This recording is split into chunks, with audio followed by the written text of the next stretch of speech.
Telangana municipal సమరానికి సమయం ఆసన్నమైంది. రాష్ట్ర వ్యాప్తంగా డప్పుచప్పుళ్లు ఆగిపోయాయి.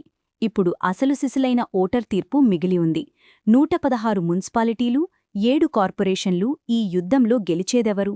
మీ వార్డు బాధ్యత ఎవరి చేతుల్లోకి వెళ్లబోతోంది? పూర్తి వివరాలు చూద్దాం. ఈ నెల 11న రాష్ట్ర వ్యాప్తంగా భారీ ఎత్తున పోలింగ్ జరగబోతోంది. 7 కార్పొరేషన్లలోని 414 వార్డులకు, అలాగే 116 మున్సిపాలిటీల్లోని 2582 వార్డులకు ఎన్నికలు జరుగుతున్నాయి. మొత్తం 12,930 మంది అభ్యర్థులు తమ అదృష్టాన్ని పరీక్షించుకుంటున్నారు. పార్టీల అభ్యర్థులే కాదు, ఇండిపెండెంట్లు కూడా మేమేం తక్కువ కాదు అంటూ సింహ గర్జన చేస్తున్నారు.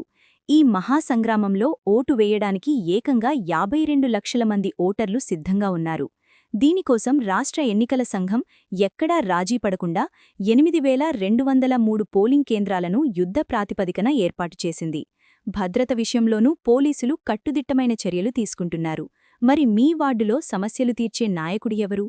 మీ ఓటు ఎవరికి వేయబోతున్నారు? కింద కామెంట్ సెక్షన్లో మీ అభిప్రాయాన్ని చెప్పండి.